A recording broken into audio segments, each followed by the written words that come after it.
Grabe, nakita ni Mother dito sa office area ng ating pack members. Diyos ko, ang napakakatinatilas!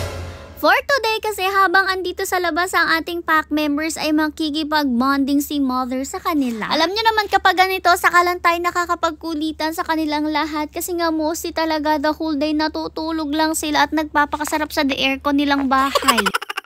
Tapos kapag ganito nga dito sila sa office area, saka din talaga lumalabas yung kanila mga personality, yung mga kalikutan nila at mga kalokohan na rin syempre. Yung time na to nga, nasa loob pa lang si Mother, hindi talaga siya lumabas dyan kasi alam nyo naman itong mga males natin, Diyos ko, talagang sobrang magbardagulan. Kita nyo naman kahit sila mismo nagsosyok tayo dyan at minsan nagkakasakita na, kaya naman may hawak na si Kuya Sir Mirnyo na tela dyan na pwedeng ipalo sa kanila para tumigil sila sa pagbabardagulang ganyan. Dito naman sa kabilang sulok talagang may nagkukulitan at nagbababahan. Diyos ko, kawawa naman si Juno, binababhan ng halimaw, napakalaki niyan.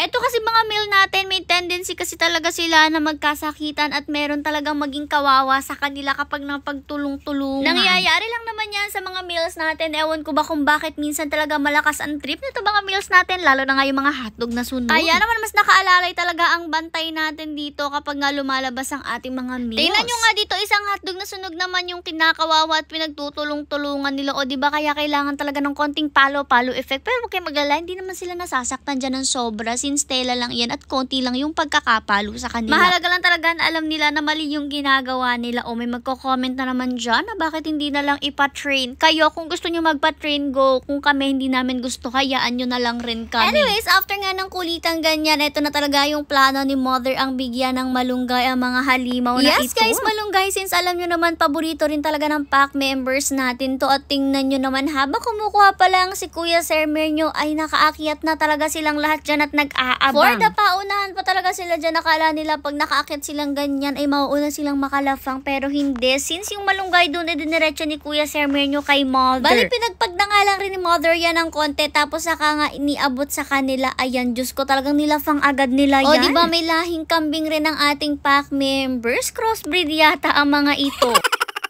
Pero huwag kayo mag-alala guys kasi safe naman yun sa kanila at unang-una very beneficial pa nga when it comes to their health. Alam niyo ba, most talaga ng mga fur parents ay nagdadagdag ng malunggay powder sa pagkain ng kanilang mga fur babies since ang dami nga ng benefits at ang daming magagandang mga nutrients na maaaring maibigay sa katawan ng ating mga fur babies. Actually, kahit kami mismo may malunggay powder kami na inilalagay sa food nila every time na kumakain sila, which is love na love rin naman nila. O diba, minsan talaga ang pack members natin picky eater, pero minsan hindi naman. Anyways, dito na nga tayo sa mga females natin. Sinalubong nga lang rin nila si Mother dito sa loob at talagang nagpapaunahan pa silang sumalubong dyan. Pagalingan din pati pagsalubong, ha?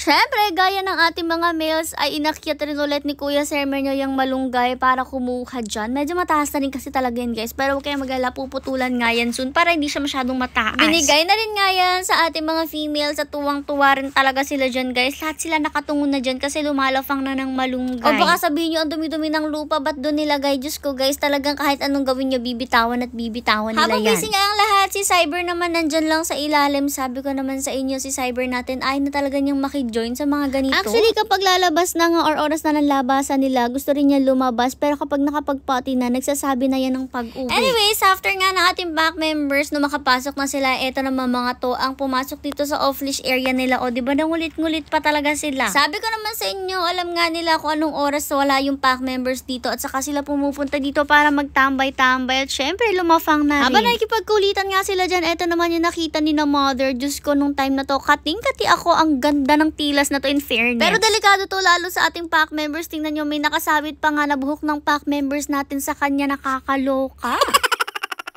Pagalis naman ng ibang mga doggies, ang tumambay naman dito ay itong si Mama Dog at pati na rin nga si Mama Fiona. Dito naman sa side na to, biglang nagtumpukan ng mga doggies na to. O diba, ang dami nila dyan, pero minsan ganyan nga kasi talaga sila, nagsasama-sama sila dyan. Buti nga hindi sila nag-aaway. Aba, tinitingnan nga natin sila, itong si Achichita takbo na agad palapit at talagang may pagsalubong pa. Gusto rin kasi niya ng food, kaya ayan, lumafang na rin siya dyan, kasabay nga siya ni Mama Dog at saka ni Mama Fiona. After nga nilang kumain, saka naman dumating si Lola Dog at dahil nga dyan dyan, pinagawa ulit siya ni Mother ng pagkain niya. Syempre, masarap din ang pagkain ni Lola Dog, pero nakakaloka guys, kasi lumayo si Lola Dog, kaya nahirapan si Mother na iabot sa kanya yung food niya. Hindi nga maiwan ni Mother kasi si Mama Dog ang kumakain, kawawa naman si Lola Dog, diba, kapag hindi siya nakakain. Etong si Mama Dog naman, talaga nakakain na rin siya kanina at na-late lang talaga ng dating itong si Lola Dog. Nung ibaba nga ni Mother dyan sa harap ni Lola Dog yung food, lalapit na sana siya, kaso naunahan talaga siya ni Mama Dog. Tapos itong si Lola Dog, mabait naman kasi talaga siya. Kaya naman hindi na nga siya nakipag-alagawan sa Junakis niya at tumabi na nga lang siya dito sa kanyang apo na si Fiona. Pero syempre, pinaalis ni Mother si Mama Dog kasi kawawa naman talaga si Lola kung wala siya makakain man lang, diba? At ayun nga, lumafang na rin sila at soon pupuntahan natin ang mga puppies nila. O, excited na kayo, diba?